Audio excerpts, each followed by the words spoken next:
기도와 구걸의 차이에 관한 글이 있어서 여러분들에게 함께 보려고 합니다. 구걸이라고 하는 것은 불특정 다수를 향해서 내 육신의 형편과 처지를 좀 불쌍히 여겨달라고 하는 행위를 구걸이라고 합니다. 기도는 본질적으로 하나님의 섭리가, 신의 섭리가 나를 통해서 이 땅에 이루어지기를 지속적으로 간구하는 것이 기도입니다. 그런데 많은 신자들이 하나님께 기도해야 됨에도 불구하고 구걸하는 사람이 되었다라고 하는 비판적인 글이 실렸습니다. 그걸 좀 해학적으로 표현한 것이 있어서 기도와 구걸의 차이 10가지를 정리해 봤습니다. 자, 앞을 보시면서 여러분이 읽어보겠습니다. 첫 번째,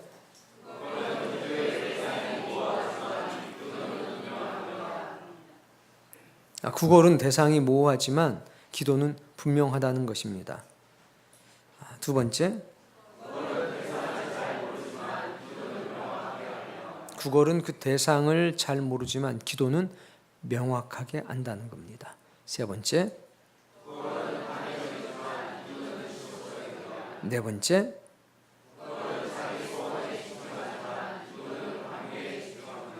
네, 다섯 번째,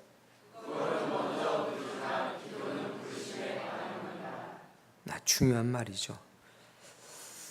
여섯 번째,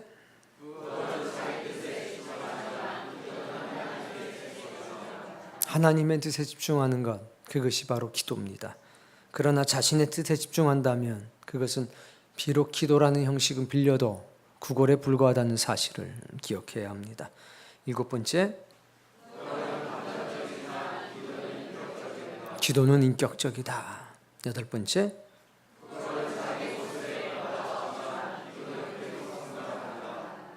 구걸하는 사람은 삶의 변화가 없습니다. 그러나 기도하는 사람은 반드시 변화한다는 겁니다. 그것이 외향적인 성장이 됐든 내면의 성숙이 됐든 기도는 사람을 변화시키는 겁니다. 아홉 번째, 기도는 사명입니다. 열 번째,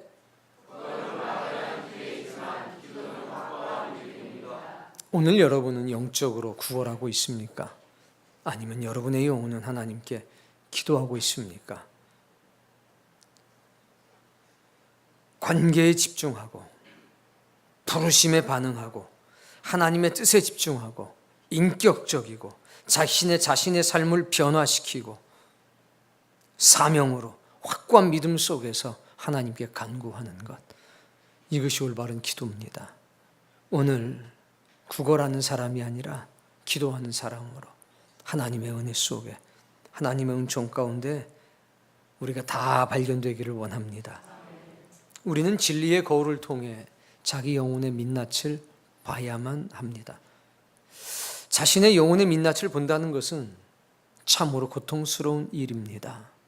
그러나 자신의 영혼을 바라볼 때, 진리라고 하는 거울을 통해서 바라볼 때 우린 비로소 하나님의 은총과 긍휼이 얼마나 큰지를 깨달을 수 있고 자기가 얼마나 복된 사람인지를 비로소 알 수 있습니다. 그래서 자신의 영혼의 민낯을 보고 진리와 먼 자신의 삶을 봐야 합니다. 그리고 통회해야 합니다. 그리고 절규해야 합니다. 동시에 감사하고 기뻐해야 합니다. 그것을 통해서 우리는 거룩한 변화를 이뤄낼 수 있습니다. 신앙이라고 하는 것은 다른 사람을 변화시키는 게 아닙니다. 다른 사람을 통제하거나 다른 사람을 간섭하는 것이 아니올시다. 신앙의 본질은 자기 영혼을 확대해서 불편하지만 진리로 새롭게 함을 얻는 겁니다. 신앙은 언제나 자기 자신을 쳐서 복종시켜 진리 앞에 무릎 꿇게 하고 신의 뜻 앞에 자복하게 하는 것임을 잊어서는 안 됩니다. 무슨 신앙을 가진 사람들이 자꾸만 다른 사람을 통제하려고 하고 구속하려고 하고 간섭하려고 하기 때문에 갈등이 생기는 겁니다. 우리는 나 자신을 구속하길 바랍니다. 나 자신을 통제하는 사람이 되길 바라고, 나 자신을 진리로 확대해서 하나님의 은총, 하나님의 구원의 섭리 속에 새로워진 나 자신을 발견하기를 바랍니다. 그렇게 될 때 우리는 내가 온전한 사람인지, 주님의 충만함을 아는 사람인지, 내가 영적인 어린아이는 아닌지, 내가 주님께 날마다 자라나는 사람인지, 스스로 사랑 안에서 그리스도의 몸을 세우는 사람인지 비로소 알 수 있습니다. 자신의 영혼의 민낯을 꼭 보도록 하십시오. 13절로부터 16절까지의 모든 말씀, 이거는 들으라고 주시는 말씀이 아니라 진리로 자신의 영혼을 비추라고 주는 말씀이니까 이 말씀으로 자신의 영혼을 겸손하게 겸허하게 비치셔서 통곡하고 통회하고 간절히 기도하고 동시에 감사하고 기뻐할 수 있는 놀라운 역사가 있기를 바랍니다. 자, 16절 말씀 있습니다.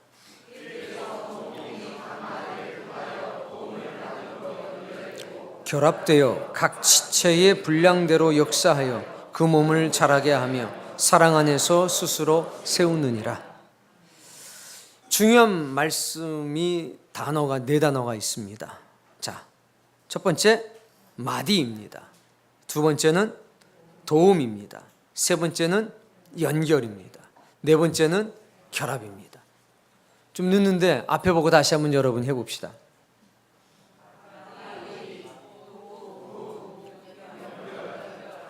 이 네 가지가 16절을 이해하는 데 있어서 굉장히 중요한 단어입니다. 교회는 마디와 같은 사람이 필요합니다. 그리고 반드시 있어야만 합니다. 마디라고 하는 것은 이해하기 쉽게 본다면 관절과 인대입니다. 무릎 관절, 무릎 인대. 관절이 있는 데는 인대가 대부분 있습니다. 이게 바로 마디입니다. 빌레몬과 같은 사람이 바로 마디와 같은 사람의 대표적인 인물입니다. 빌레몬서 1장 4절부터 우리 함께 찾아서 읽어보겠습니다.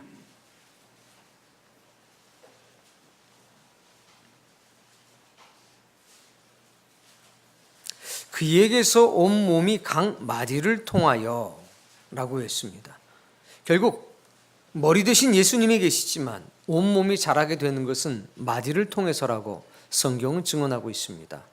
그러니 마디는 주님의 뜻을, 진리를 이루는 힘의 원천인 것입니다.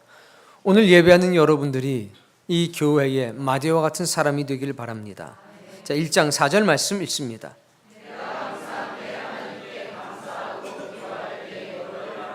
바울은 로마 감옥에 갇혀 있으면서 날마다 기도한다고 그랬습니다. 기도할 때마다 감사함으로 빌레몬을 위해서 기도하고 있다고 했습니다. 마디와 같은 사람은 주의 종들의 입술에서 떠나지 않는 사람입니다. 우리가 기도해 줄 때 세 가지 종류의 사람이 있습니다. 첫 번째는 감사함으로 기도하는 사람입니다.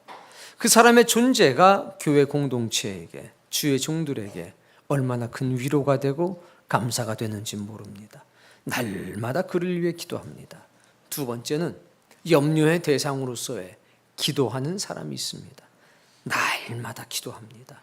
왜? 염려돼서. 왜? 잘못될까 봐. 그리고 세 번째 부류의 사람들이 있습니다. 그건 다음에 말씀을 드리겠습니다. 어쨌든 여러분은 주의 종들의 입술 가운데 항상 감사의 대상으로서 떠나지 않는, 그 이름이 불려지는 그런 사람들이 되기를 바랍니다. 그게 여러분의 영혼에 유익한 일입니다. 5절 말씀.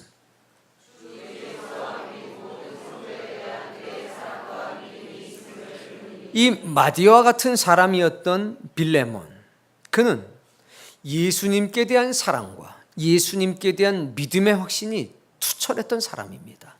그런데 성경은 예수님께 대한 사랑과 믿음만 이야기하지 않습니다. 바울은 말씀하기를 네가 예수님을 사랑하는 것처럼 모든 성도를 사랑했다. 네가 예수님을 신뢰했던 것처럼 모든 성도님들을 사랑했다 라고 말하고 있습니다. 신앙은 말입니다. 참다운 믿음은 말입니다. 수직적인 관계와 수평적인 관계가 온전하게 이루어지는 겁니다. 그게 마디아와 같은 사람입니다. 중요한 것은 수직적인 관계입니다. 수직적인 관계를 통해서 얻었던 신성한 지식들, 거룩한 지식들, 신의 은총을 자기의 마음속에 담아놓는 것이 아니라 수평적인 관계를 통해서 실천하고 경험하는 것, 그것이 진짜 신앙인의 모습입니다. 그래서 내가 너를 날마다 감사의 대상으로서 기도한다. 이 마디아와 같은 빌레몬, 주님을 사랑했습니다. 그러나 주님을 사랑하는 것처럼 주의 백성들도 동일한 심장을 가지고 사랑했습니다. 주님을 절대적으로 신뢰했습니다. 그런 것처럼 모든 성도들을 절대적으로 신뢰했습니다. 치우치기 쉽습니다. 하나님만 사랑하거나 혹은 사람만 사랑하거나. 그러나 성경의 가르침은 하나님 사랑으로부터 시작한 것이 사람에 대한 사랑으로 마무리되지 않습니까? 가장 큰 계명이 무엇입니까? 주 너의 하나님을 사랑하라. 두 번째 계명은 무엇입니까? 내 이웃을 내 몸과 같이 사랑하라. 빌레몬은 그런 사람이었습니다. 주님을 사랑하고 주의 백성들을 사랑하고 주님을 신뢰하고 주의 백성들을 신뢰하는 사람. 6절 말씀.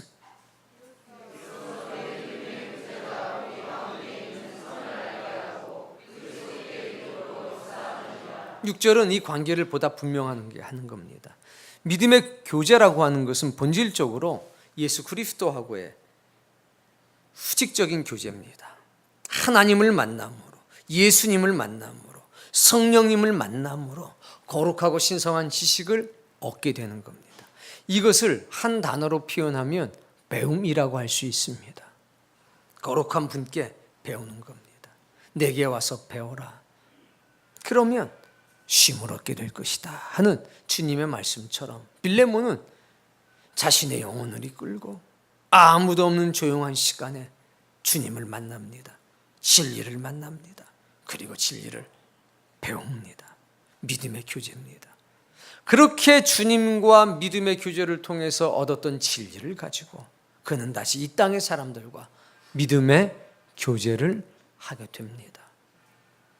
다시 자신의 배움이 가르침이 됩니다. 그래서 거룩하고 신성한 은혜를 통해서 무엇을 알게 되느냐? 선을 알게 됩니다. 따라해 봅시다. 선이라고 하는 것은 하나님의 나라를 상속받기에 적합한 것. 그게 바로 선입니다. 선이라고 하는 것은 하나님의 나라를 상속받기에 적합한 상태. 그것을 바로 선이라고 하는 것입니다.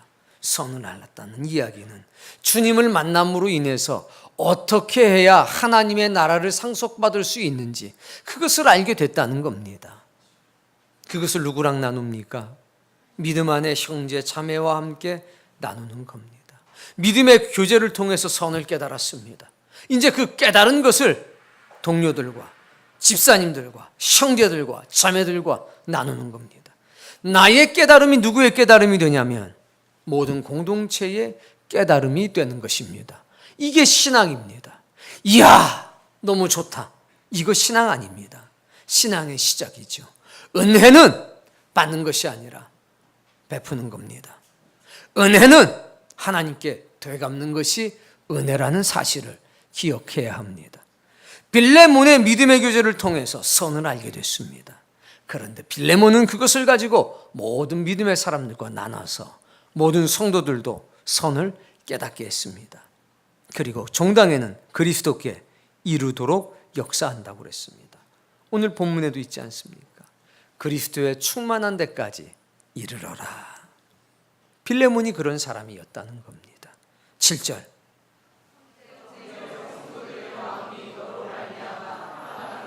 형제여 성도들의 마음이 너로 말미암아 평안을 얻었으니 내가 너의 사랑으로 많은 기쁨과 위로를 받았노라. 주의 종의 기쁨이 여기에 있다는 겁니다. 주의 종들에게 무언가를 잘해주는 것도 좋겠지만 성도가 성도를 보살피고 사랑하고 아껴줄 때 주의 종들은 그게 기쁨이 되는 겁니다. 왜? 마디를 통해서 모든 지체가 하나 되고, 마디를 통해서 모든 지체가 자라나고, 마디를 통해서 그리스도의 영광이 드러나는 것. 진리, 배웠던 진리가 실천적인 진리가 되고, 그것이 실천함으로 경험되어지는 진리가 되는 것을 볼 때 주의 종들은 기쁘다는 겁니다. 그렇게 주의 종들에게 기쁨을 주는 존재들이 바로 마디올시다. 사역자들은, 일꾼들은 마디가 되기를 힘써야 합니다. 여기 중요한 것은 너로 말미암아 평안을 얻었다는 겁니다. 마음이. 그런데 마음의 평안은 희한하게 육신의 환경을 통해서 올 때가 많습니다. 제가 어제 목양실에 들어갔습니다. 밤에 왔을 때보다 더 덥더라고요. 밤에 왔을 땐 41도였는데 낮에 오니까 43도였습니다. 밤에 왔을 때는 1시간 정도 에어컨을 돌리고 선풍기를 돌리니까 28도, 26도까지 떨어졌습니다. 어제는 1시간 20분을 돌렸는데도 36도입니다. 견디다 못 견디고 현기증이 오기 시작해서 책 몇 권 싸들고서 카페를 갔습니다. 카페를 탁 열고 들어가는데 내 마음속에 울림이 생깁니다. 어서 와, 천국은 처음이지. 그렇게 좋더라고요. 그리고 제 마음이 비로소 평안을 얻었습니다. 여러분, 빌레몬이 자신의 소유를 힘들고 어려운 사람에게 나누어 줍니다. 예컨대 이런 겁니다. 목사님, 김 집사가 와서 제가 너무 힘든데 저 스파게티 사줬어요. 스테이크도 사줬어요. 힘들고 어려웠을 때 그게 위로가 됐습니다. 근데 지금 김 집사가 자신이 어렵고 힘들 때 이야기를 해줬습니다. 그리고 용기를 잃지 말라고 그랬습니다. 김 집사에게 그런 아픔이 있는지 저 몰랐습니다. 그런데 하나님이 그를 일으켜 세우셨더라고요. 김 집사를 통해서 제가 마음에 위로와 평안을 받았습니다. 영적인 것은 말입니다. 영적인 것으로만 역사되는 것이 아니라 육신에 필요한 것들을 채워줄 때 영적인 것을 전할 수 있는 자격이 그에게 부여가 되는 법입니다. 우리는 영적인 존재가 아니라 육과 영이 하나가 된 존재이기 때문에 그렇습니다. 진리를, 선을 이 가슴속에 담은 사람들마다 그렇게 다가가서 위로할 수 있는 사람이 되어야 합니다. 누가 힘들고 어려우면 아메리카노, 아이스 그거라도 하나 가지고 가서 건네주며 격려해야 됩니다. 그거 기도해. 이 말이요, 상처가 될 때가 많습니다. 누가 기도할 줄 몰라서, 기도하면 좋은 거 몰라서 기도 안 하는 게 아니지 않습니까? 하나님 찾아. 이 말이 때때로 상처가 될 때가 있는 게, 누구는 하나님 찾기 싫어서 안 찾냐는 얘기입니다. 우리는 하나님 찾아라고 하는 그 선한 말, 기도해 집사님, 우리를 살리는 생명의 말씀을 전하기에 앞서서 그 말씀이 값어치가 있고 그것이 선한 능력이 될 수 있도록 준비해야 합니다. 그걸 준비해서 그게 상처가 아니라 하나님의 영광이 되고 은총이 될 수 있도록 그 사람의 육신의 피로, 그 마음의 힘듦을 위로해 줄 줄 알아야 된다는 겁니다. 집사님, 힘들지? 내가 차례도 한 잔 대접할게. 아유, 집사님, 힘들지? 아이고, 내가 이거 지나가다가 뭐 좀 먹을 것이 있어서 사왔는데 애들하고 좀 나눠 먹어봐. 집사님, 아유, 많이 덥지? 아유, 그래, 살다 보면 더울 때도 있지. 그 에어컨 틀고 살아. 이런 위로가 됩니까? 누군 에어컨 틀면 시원한지 모릅니까? 집에 에어컨도 없을 뿐만 더러 에어컨 트는 게 전기세에 폭탄 맞을까 봐 겁이 나서 있는데, 아, 틀어.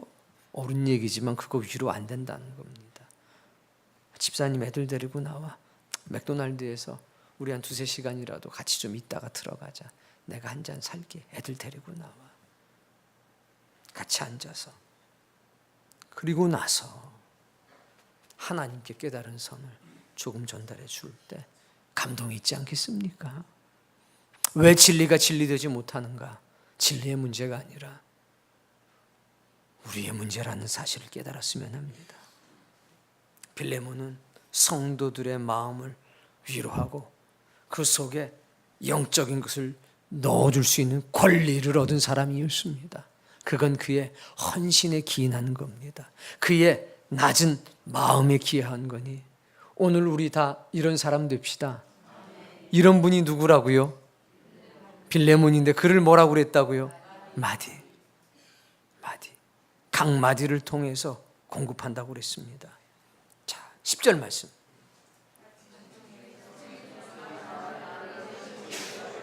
오네시모라고 하는 사람이 등장합니다. 오네시모는 원래 골로새에 살고 있던 사람이었습니다. 그의 신분은 노예였습니다. 그의 주인은 오늘 본문의 주인공인 빌레몬입니다. 빌레몬의 종이었는데 빌레몬의 재산 중 일부를 훔쳐서 오네시모는 도망을 치게 됩니다. 그런데 어찌어찌해서 로마까지 이르게 됐습니다. 무슨 영구인지 모르겠지만 로마 감옥에 갇혀있던 바울을 오네시모는 만나게 됩니다. 같은 죄수의 신분이었다는 겁니다. 거기서 바울이 전하는 말씀에 감동을 받고 오네시모는 자신의 어두웠던 과거를 고백하게 됩니다. 저는 2차 저차에서 노예였지만 도망을 쳤고 이렇게 저렇게 된 사람입니다. 나 같은 사람도 주님을 만날 수 있나요? 나 같은 사람도 하나님 나라 갈 수 있겠습니까? 그 당시에 노예가 도망치면 어디에서든지 잡히면 벌은 하나입니다. 사형입니다. 그런데 오네시모는 바울에게 자신의 신분을 이야기했습니다. 자신의 생명을 바울에게 맡긴 것입니다. 이제 바울은 그 오네시모를 골로새 교회로 다시 되돌려 보내려는 계획이 있습니다. 11절.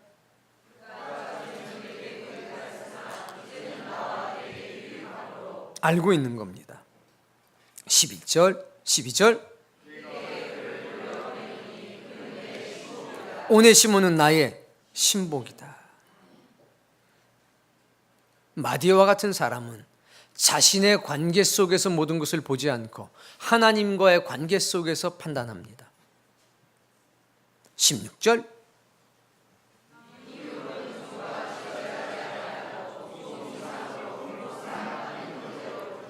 내게 특별히 그러하며 하물며 육신과 주 안에서 상관된 내게랴. 17절.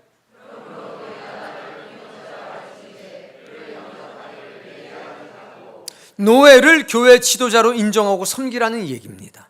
마치 바울을 섬기는 것처럼 오네시모를 섬기고 대접하라는 겁니다. 종이었는데 교회 지도자가 되는 겁니다. 골로새 교회의 지도자는 지금 빌레몬이었습니다. 그런데 이를 오네시모를 빌레몬보다 더 높은 사람으로 인정하라고 얘기하는 겁니다. 자신과의 관계가 아니라 하나님과의 관계 속에서 이해하라는 겁니다. 무익한 자를 유익한 자로 인식하고 인정하라는 것입니다. 가능할까요? 마디들은 가능합니다. 우리 교회의 초창기 시대도 이런 일이 있었습니다. 한 양반이 은혜를 받았습니다. 교회를 다니기 시작합니다. 사람을 긍휼히 여기는 마음이 생겼습니다. 머슴 하나를 데리고 갑니다. 어이 김씨, 같이 예배 보러 감세. 예배를 같이 가고 신앙을 하게 됩니다. 근데 이 머슴의 신앙이 탁월했습니다. 가만히 지켜보다가 그 주인이 말합니다. 너 신학교를 가라. 주의 종의 길을 가라. 신학교를 졸업하고 그 교회에 담임 목사가 됐습니다. 그 이후로 깍듯하게 이 주인은 머슴을 담임 목사로 대합니다. 그게 마디오와 같은 겁니다. 그게 신앙의 힘인 겁니다. 바울은 오네시모를 빌레몬이 인정할 것으로 확신하고 그에게 편지를 씁니다. 사랑하는 성도님, 오늘 예배하는 자들 가운데 빌레몬과 같은 사람이 많이 등장하기를 바랍니다. 빌레몬은 자신의 집을 교회로 내놨습니다. 그리고 예배 시간에 소용되는 성찬 예식에 필요한 것들, 저녁 집회 시간에 필요한 모든 식사들 자신의 재물로 다 무상으로 공급을 했습니다. 그것을 힘든 일로 여기지 않고 그것을 의미 있는 일로 여겼습니다. 자신이 가진 재물을 그렇게 사용할 수 있다는 것에 대해서, 자신이 가지고 있는 권력을, 명예를 교회를 위해서 사용할 수 있다는 사실에 대해서 감사하고 기뻐하고 즐거워했습니다. 아무리 낮은 자라고 해도, 천한 사람이라고 해도 하나님의 백성으로서 대해줬습니다. 주의 종들뿐만이 아니라 주의 백성들의 아픔도 그냥 넘어가는 법이 없었습니다. 그래서 그는 모든 사람의 마음을 위로하는 사람이었고, 주님을 사랑하는 것처럼 주의 백성을 사랑하고, 주님을 신뢰하는 것처럼 주의 백성을 신뢰하는 사람이 되었습니다. 오늘 여러분 그런 사람 되시길 바랍니다. 각 지체가 마디를 통해서 도움을 받는다고 그랬습니다. 도움이라고 하는 말은 공급한다는 말입니다. 마디는 어떤 사람이냐? 공급하는 사람입니다. 현세적인 필요를 공급하고 영적인 필요를 공급해 주는 사람입니다. 땅의 필요를 통해서 하늘의 필요를 채울 수 있는 사람, 현세적인 이익을 영적인 이익으로 연결시켜 줄 수 있는 사람, 이것이 마디입니다. 미문 앞에 거린이 있었습니다. 그는 나면서부터 안증뱅이라고 했습니다. 사람들이 지나가면, 기도하러 들어갈 때 가장 측은한 눈빛으로 사람들을 바라봅니다. 그럼 사람들은 그와 눈이 마주치게 되면 자신이 가지고 있는 몇 푼을 그에게 던져줍니다. 그것으로 먹고 사는 겁니다. 그러던 어느 날 그 앞에 베드로와 요한이 지나가게 됩니다. 평상시와 같은 눈빛을 베드로에게 던집니다. 베드로가 그 눈을 봤습니다. 그때 베드로가 뭐라고 합니까? 얘야, 은과 금은 내게 없지만 나에게 있는 것을 너에게 주는데 곧 나사렛 예수의 이름으로 명하노니 일어나 걸으라. 그 거리는 하늘의 것을 구한 게 아니라 육의 양식을 구한 겁니다. 현세적인 이익을 구한 겁니다. 그러나 베드로를 통해서 궁극이 얻게 된 것은 무엇이냐? 영적인 이익이요, 영원한 생명을 얻게 된 것입니다. 그게 마디입니다. 베드로와 요한은 마디였습니다. 우리가 붕어빵을 가지고 갈 때 우리는 붕어빵을 건네주고 오는 사람이 되면 안 됩니다. 거기에 영원한 양식을 담아야 되고 영적인 이익을 담아야 합니다. 우리가 크리스마스 시즌이 돼서 캔디와 쿠키를 마련해서 방문할 때도 마찬가지입니다. 우리가 교회 큰 행사가 있을 때 떡을 마련해서 주변에 나누어 줄 때도 마찬가지입니다. 떡이 준비됐으니까 가자. 붕어빵이 준비가 됐으니까 가자. 뭐가 준비가 됐으니까 가자. 아닙니다. 아직 하면 안 됩니다. 그것뿐만 아니라 우리는 영적인 이익도 준비해야 합니다. 하나님, 내가 그를 위해 기도하니 그를 불쌍히 여겨달라고. 이것을 통해서 하늘의 위로도 받을 수 있도록, 사람의 위로를 통해서 신의 위로를 받을 수 있도록 기도해야 됩니다. 이 내 영혼 안에도 충만한 영적인 것을 채워서 담아서 가야 합니다. 반대로 내 영혼이 은혜가 충만하다고 해서 막바로 가면 안 됩니다. 무언가 육신의 것을 준비해서 가야 합니다. 그렇게 될 때 우리는 복음을 전할 수 있는 권리, 영적인 것을, 영원한 것을 그들에게 전할 수 있는 권리를 얻게 되는 것 아닙니까? 현세적인 이익을 통해서 영적인 이익으로 연결시켜 줄 수 있는 그런 사람 되기를 바랍니다. 작은 것을 통해서 큰 것을 나눠줄 수 있는 사람이 되기를 원합니다. 그게 마디입니다. 여러분은 충분히 그 마디의 사명을 감당할 수 있습니다. 그러니까 선한 사모함이 여기 있어야 합니다. 주님, 내가 마디가 되겠습니다. 주님, 난 연약하지만 저 마디의 사명을 제가 감당하겠습니다. 이런 지속적인 기도의 제목이 있기를 바랍니다. 이런 기도의 제목은 우리를 변화시킬 것이 분명합니다. 그리고 각 지체는 마디를 통해 도움을 받고 도움을 통해 연결되고 결합된다고 했습니다. 연결이라고 하는 말은 밀접하게 결합되는 겁니다. 또는 퍼즐처럼 또는 톱니바퀴처럼 짜 맞춰지는 것입니다. 퍼즐이 하나가 의미가 있습니까? 하나가 하나를 만나고 그 하나가 또 다른 하나를 만나서 비로소 작품이 됩니다. 연결이라고 하는 것은 단순하게 묶여져 있는 상태가 아닙니다. 마치 톱니바퀴가 이렇게 음과 양이 있어서 꽉 끼어 돌아가지 않습니까? 톱니가 돌아가면 시계도 돌아가는 것 아닙니까? 톱니가 돌아가면 저쪽에 있는 피스톤도 힘차게 작동하는 것 아닙니까? 도움을 받은 사람은 이렇게 연결이 된다는 겁니다. 김 집사에게 위로받고 도움받았어. 아우 말도 못해. 그 사람 때문에 내가 살 소망을 가졌어. 아이고 나도 그런데. 아이고 나도 그런데. 그 사람 때문에 뭐 하는 겁니까? 연결되는 겁니다. 그 사람 때문에 주님의 선하심을 깨닫게 되는 겁니다. 그런데 그걸로 끝나는 것이 아니라 그들이 연결돼서 결합돼서 무언가 역사가 나타나는 것, 그게 도움을 받아 연결되고 결합되는 겁니다. 오늘 여러분이 그런 역사의 일원이 되기를 바랍니다. 실천할 때 경험되어지는 진리가 되는 법입니다. 자, 각 지체의 분량대로 역사하여 그 몸을 자라게 하며 각자의 모양대로 하나님이 사용하신다는 겁니다. 큰 자가 있고 작은 자가 있는 게 아니라 다 소중한 지체라는 겁니다. 요거 뭡니까? 손가락. 요거 뭡니까? 손가락. 똑같은 손가락인데 이 엄지가 얼마나 천대를 받고 멸시를 받았습니까? 쓸 일 있었나요, 엄지가? 별로 없었습니다. 휴대폰이 나오면서 스마트폰이 나오면서 이 엄지 없이는 살 수가 없는 세상이 됐습니다. 이야, 우리 학생들 제가 존경합니다. 얼마나 제가 존경하는지. 입으로는 누구랑 얘기하면서 안 보고 막 문자로 보냅니다. 이야, 공부를 그렇게 열심히 했으면. 어쨌든 존경합니다. 우리는 보면서도 이게 안 돼가지고 또 엄지손가락이 두꺼워가지고 독수리인데 말하면서 아유 오빠 그래가지고 어쩌고 저쩌고 하면서도 이걸 보냅니다. 이야, 다 엄지손가락도 쓸모가 있습니다. 우리 중에 쓸모없는 사람이 없습니다. 다 쓸모가 있습니다. 다 쓸모가 있습니다. 다 귀한 소중한 지체라는 것입니다. 나 같은 사람도 쓰실까요? 쓰고 말고요.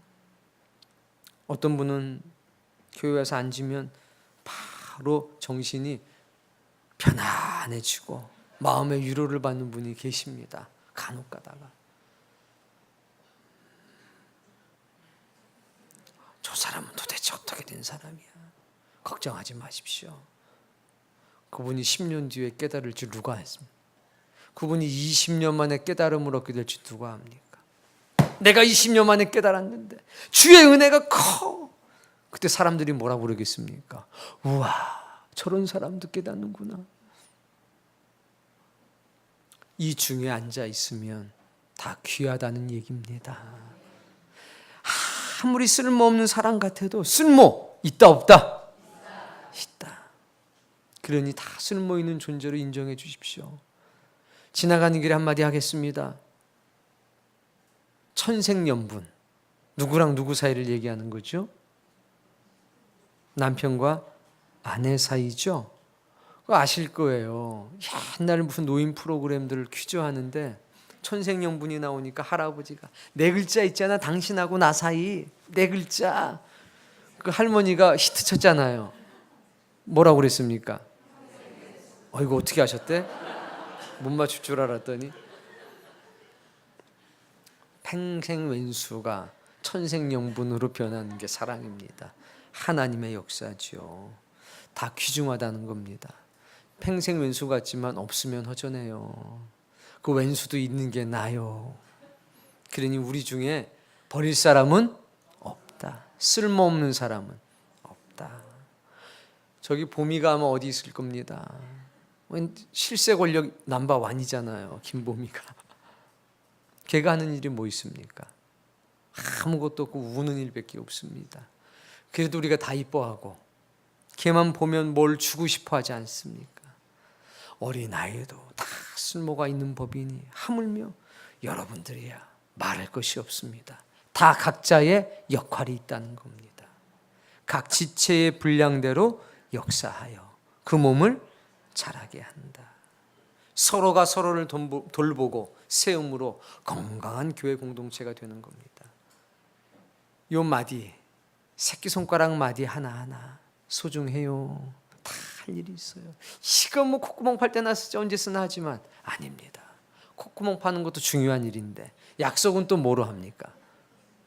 약속할 때 폭염이 너무 여러분의 삶에 미쳐펴요. 힘이 없군요. 제가 달 테니 걱정하지 마세요. 주여 이 새끼손가락을 코 파는 데만 쓰지 말고 약속할 때도 사용하게 해 주옵소서. 이게 없으면 약속을 이걸로 하는 건 좀 이상하잖아요. 또 약속은 모름지기 새끼손가락 걸고 해야 다 이 마디마디가 쓸모가 있습니다. 서로가 서로를 돌보면서 자라나는 겁니다. 그러니 우리가 서로를 돌보고 서로를 세움으로써 건강한 교회 공동체가 되길 원합니다. 마지막에는 사랑 안에서 스스로 세운다고 했습니다. 스스로라고 하는 말은 우리가 이해할 땐 이렇게 이해하기 쉽습니다. 자체적으로 혹은 자기 혼자. 근데 원래 이 말의 뜻은 이런 겁니다. 따라해 봅시다. 그 행위가 반복됨으로. 그 행위가 뭡니까? 마디가 도움을 줘서 도움을 받음으로 연결되고 결합돼. 그래서 몸이 자라나는 것. 아, 상태가 심각하다. 이게 반복된다는 겁니다. 마디가 도움을 주고 지체는 도움을 받아서 서로 연결되고 결합돼서 그 몸이 자라나는 것이 반복적으로 이루어진다는 겁니다. 이게 스스로입니다. 세우느니라 이거는 넘어진 걸 이렇게 세우는 게 아니라 건설하는 겁니다. 집을 튼튼하게 짓는 것을 말하는 겁니다. 집을 질 때 아무것도 없잖아요. 이렇게 보니까 나무 하나가 있으면 그 나무를 가져와서 다듬어서 세우고 또 세우고 필요한 것들을 착착착 해서 없는 것을 건설하는 거 아닙니까? 그 하나하나는 집이 아닌데 그것이 집되게 만드는 것, 그게 건설 아니냐는 얘기입니다. 우리 하나는 집이 아닙니다. 근데 나와 네가 만나면 뭐가 될 수 있느냐? 집이 될 수 있습니다. 무너졌던 우리의 인생에 거룩한 집이 세워지기를 바랍니다. 그래서 스스로 건설한다는 것은 자체적으로 그 행위가 반복됨으로 인해서 우리가 없었던 뭐가 세워져요? 거룩한 집이 하나 세워진다는 겁니다. 그게 우리의 공동체 아니겠습니까? 그런데 이 역사가 어디서 일어나느냐? 사랑 안에서. 따라해 봅시다. 주님의 영광이 드러난다. 야, 나는 아무것도 아닌데 주님이 나를 이렇게 만들었구나. 주님의 은혜와 사랑이 우리를 이렇게 만들었구나. 이건 오직 그리스도 예수 안에서만 이루어지는 역사입니다. 스스로 세우느니라. 16절 말씀 다 읽어봅시다.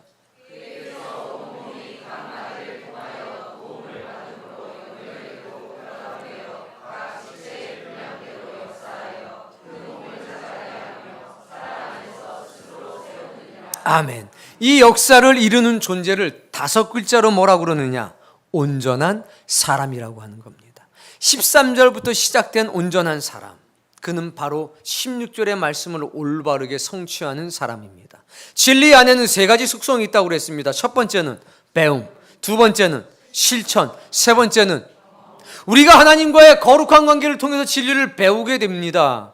그럼 이 배움은 우리 안에서 실천적 진리로 역사하게 됩니다. 그리고 우리가 하나님의 말씀을 실천하게 될 때 그것이 단순히 나의 문제가 아니라 우리의 관계 속에서 함께 공유되어지면 이 말씀이 세워지는 거룩한 집을 우리 모두 다 경험하게 되는 겁니다. 마디를 통해서 도움을 받음으로 연결되고 결합돼서 몸을 자라나게 하는 것, 사랑 안에서 스스로 세워지는 것, 이것을 우리 모두가 경험하게 되는 겁니다. 이게 진리입니다. 진리는 형이상학적인 관념의 문제가 아니라 실제의 문제입니다. 보이는 세상 속에서 우리를 보이지 않는 거룩한 하나님의 나라로 인도해 나가는 힘이 어디에 있느냐? 바로 진리에 있는 겁니다. 이 일을 이루는 사람이 헌신된 사람이요, 이 일이 가능하게 될 수 있도록 역할을 하는 사람들이 바로 마디와 같은 사람입니다. 여러분, 이 마디가 되기를 꿈꾸도록 하십시오. 자기 입장, 자기 형편, 자기 이익에 잡혀서 좌충우돌하거나 땅만 보고 살거나 자기만 보고 사는 사람들에게는 꿈 같은 이야기입니다. 그러나 이 꿈은 예수 그리스도가 이 땅에 오신 뒤로 이루어져 왔고 우리의 삶 속에서 앞으로 반드시 이루어질 것입니다. 디모데전서 2장 4절에는 이렇게 말합니다. 따라 읽어보겠습니다. 하나님은 모든 사람이 구원을 받으며 진리를 아는 데에 이르기를 원하시느니라. 구원을 받는 것과 진리를 아는 것이 동일하다는 것입니다. 이게 뭡니까? 이런 진리를 배우고 오늘 본문인 예배소서 4장 13절로부터 16절의 말씀이 어떠한 내용, 의미를 가지고 있다는 것을 배우고 배움이 된 진리, 그 진리를 마디와 같은 사람들이 실천하고 그 실천을 통해서 도움을 받는 사람들이 연결이 되고 결합이 돼서 그 몸이 자라게 돼서 사랑 안에서 스스로 세우는 역사가 우리 모두에게 경험되어지는 것, 진리를 배우고 실천하는 것이 경험되어진다면 그 자리는 구원의 백성들로 가득하지 않겠습니까? 결국 진리를 배우고 실천하고 경험하는 것이 구원받은 성도들에게 나타난다는 겁니다. 그것이 하나님이 모든 사람이 구원을 받으며 진리를 아는 데 이르기를 원하신다는 겁니다. 이것을 하나님께서 원하십니다. 진리를 배움으로 실천하고 경험함으로 구원받은 성도들에게 오늘과 같은 말씀들이 온전히 이루어지는 것, 이것을 누가 원하십니까? 하나님께서 원하십니다. 이 교회의 이런 거룩한 역사가 실제로 이루어지지 않는다면 이건 교회가 아닌 겁니다. 형식은 교회고 명목상 교회겠지만 교회됨을 잃어버린 교회, 복음의 능력을 실추해버린 교회일 수밖에 없다는 겁니다. 여러분, 이런 것이 우리 교회의 역사됩니다. 그리고 이런 일에 여러분이 마디로 쓰임 받습니다. 살아있는 교회고 살아있는 교회가 되는 겁니다. 이런 것이 우리의 삶의 한낱 꿈에 불과하다면 우리는 교회도 아니고 우리는 신자도 아닌 겁니다. 구원받은 성도는 이 모든 것을 경험하게 되고 구원받은 성도는 배움으로 실천하고 경험하게 되는 것입니다. 이것이 성경 속의 구호가 아니라 실제 여러분의 삶 속에서 고백되어지는 간증이 되기를 바랍니다. 구걸하는 사람은 경험 못하는 것, 기도하는 사람만이 경험하는 것, 구원받을 사람만이 경험하는 것. 방관자 되지 마십시오. 바라보는 사람 되지 마십시오. 폭염 속에서도 이런 진리를 담아서 신의 길을 걸어가도록 하십시오. 주여, 내 영혼의 민낯을 보게 하옵소서. 그리고 통회하고 통곡하고 감사하고 기뻐하는 사람이 되게 해주옵소서. 여러분은 어떤 사람입니까? 여러분은 믿는 것과 아는 일에 하나가 된 사람입니까? 여러분은 장성한 분량에 충만한 것이 무엇인지를 아는 사람입니까? 혹 여러분은 어린아이는 아닙니까? 사람의 속임수와 유혹에 빠지거나 흔들리는 사람은 아닙니까? 여러분은 예수 그리스도의 충만함 데까지 자라나기 위한 처절한 헌신과 투쟁이 있는 사람들입니까? 여러분은 구원받은 진리를 아는 것이 하나라는 사실을 경험한 사람입니까? 오늘 여러분은 사랑 안에서 스스로 세워가는 사람들입니까? 아니면 날마다 이것을 바라만 보면서 구경하는 사람입니까? 항상 말하기를 언젠가는 되겠지, 언젠가는 되겠지, 언젠가는 되겠지, 이렇게 공연불 속에 사는 사람들은 아닙니까? 오늘 자신의 영혼의 민낯을 보십시오. 그리고 포기하지 말고 살아계신 하나님께 도움을 구하십시오. 주여 나를 도우소서. 그래서 바로 지금 가장 약한 자라고 해도 이 은혜 속에 살면 역사가 나오는 법입니다. 역사가, 그게 살아있는 주님의 역사입니다. 더위에 지쳐서 밤새 한 잠도 못 주무시고 오신 분이 있다면 염려하지 마십시오. 한 잠도 못 잔 것 같죠? 주님이 틈틈이 재우셨습니다. 틈틈이. 단지 나는 혼자 생각하기를 못 잤어, 이래서 그렇지 뜬 눈으로 밤새운 사람 아무도 없습니다. 잠깐이라도 자는데 잠깐 잔 게 1시간 자고 잠깐 눈 뜹니다. 아이고 잠 못 잔 것 같아요. 그리고 또 10분 정도 방황하다가 또 깜빡 잡니다. 깜빡 잔 것 같은데 또 1시간 잔 겁니다. 걱정하지 마십시오. 하나님이 여러분 푹 재우셨기 때문에 그나마 여기라도 나와 앉아 있는 겁니다. 만약에 정말로 한 잔도 못 잤으면 여기도 못 옵니다. 그저 여기 온 거 하나님의 은혜고, 단지 좀 지쳐서 멍한 거는 주님이 용서해 주실 겁니다. 그러니까 걱정하지 말고 우리 좀 힘을 내서 이 불볕더위를 좀 이겨봅시다. 이 뜨거운 불이 내 안에서 내 영혼을 불사르는 생명의 불 되기를 주의 이름으로 축복합니다. 그리고 수련회 통해서 말씀을 통해 받은 은혜가 있다면 그 은혜가 감동되길 바랍니다. 그리고 그 감동이 반드시 감사되길 바랍니다. 그래서 삶의 열매로 꼭 맺혀지기를 주의 이름으로 축복합니다.